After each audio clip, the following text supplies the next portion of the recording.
السلام عليكم ورحمة الله وبركاته.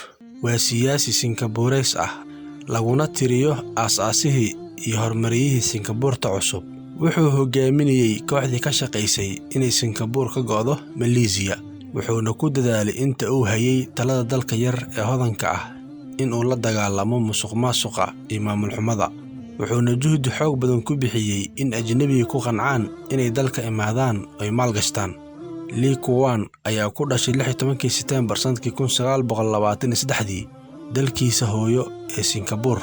Wuxuuna Lee ku soo dhex barbaaray bulshada Shiineyska ah ee dalka Singapore soo gashay bilowgii qarnigii 19aad. Lee ayaa wax ka bartay mid ka mid ah iskuulada ugu fiican dalkii uu ka gooyay dalkiisa Singapore ee Malaysia. Wuxuuna ahaa arday karti leh oo dadaal badan, isla markaana kaalinta koobaad ka gala imtixaan kasta oo la qaado. Sidoo kale wuxuu ahaa hormuudkii ardayda ee iskuulkii uu wax ka baranayay. Markii uu dhamaaday dagaalkii labaad ee adduunka, Lee waxa uu suura gashay inuu galo dalka Ingiriiska. Wuxuuna ku biiray jaamacadda Cambridge. Markii ay u dhamaatay waxbarashadii jaamacadda, wuxuu dib ugu soo laabtay dalkiisa Singapore oo xilligaas ku jiray gacanta gumeystihii Ingiriiska. Wuxuuna bilaabay halganka dhan ah gumeystihii Ingiriiska. Lee ayaa wax badan oo geesinimo ah ka kororsaday Jabaaniiskii wadankiisa qabsaday xilligii uu socday dagaalkii labaad ee adduunka. Wuxuuna Lee ku dadaali jiray xorriyadda dalkiisa. Lee ayaa aasaasay xisbi siyaasadeed oo lagu magacaabo Xisbiga Shaqaalaha Ummadda.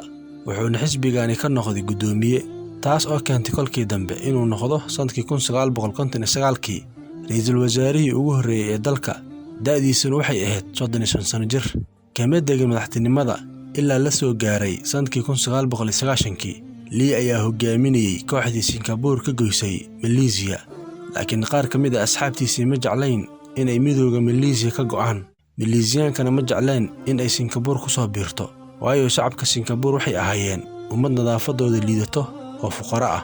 Lee ayaa markii uu ku dhawaaqay in Singapore ka go'day midowga Malaysia afka uu hinfurtay, waayo wuxuu ka xumaaday xaaladda ay ku jirtay Singapore.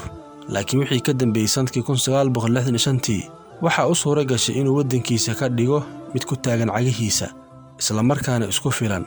Wuxuu Lee yool ka dhigtay dhaqaalaha iyo amniga. Wuxuuna ku dadaalay amniga dalka. Sidoo kale wuxuu dagaal ba'an la galay musuqmaasuqa iyo laaluushka, taas oo sababtay in wadanka ku dhiiradaan oo imaadaan dad badan oo aqoon-yahano ah iyo maalqabeeno, kuwa oo Singapore u sahlay inay cagta saarto wadadii horumarka.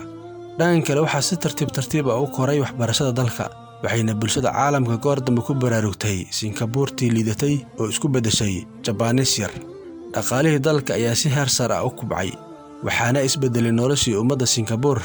Dakhliga qofka caadiga ah sanadkii wuxuu ahaan jiray $400, laakiin kolkii dambe uu Lee u dadaalay dadkiisa, wuxuu gaaray dakhliga shakhsigiiba $35,000 sanadkiiba.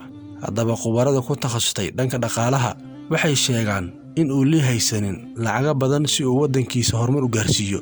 Laakiin Lee si uu wadankiisa horumar u gaarsiiyo wuxuu ka faa'iideystay dhammaan fursadihii hor yaallay. Wuxuuna wadanka ku soo fasaxay aqoon-yahano ajnabi ah oo shaqadoon ah, kuwa oo sitay shahaadooyin sarsare. Wuxuu kaloo wadanka u sameeyay maalgelin xoog leh, asigoo ku dhiirigeliyay maalqabeennada dunida in ay maal gashtaan dalkiisa. Sidoo kale waxay dawladda xoolo badan ka heshay dhanka dalxiisayaasha. Inkastoo Lee dhaleeceyn ba'an kala kulmay dunida, gaar ahaan reer galbeedka, haddana wuxuu ku dadaalay xasilloonida dalkiisa. Waxaana wadanka maamulayay hal xisbi oo asiga madax ka yahay. Tani waxay keentay ama sababtay in Lee daba dhigtaan saxaafadda reer galbeedka kuna tilmaamaan keligii taliye.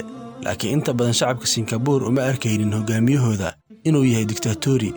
Wuxuuna xaalka kolkii dambe gaaray in Lee loogu yeero diktaatoorigii hanuunsanaa, waayo wuxuu ahaa siyaasi wadankiisa ka saaray xaalad adag, isla markaana ka dhigay dalkiisa mid dhan walbaba ka hormarsan. Lee ayaa qoray buug oo magac ugu dhigay qisadii Singapore.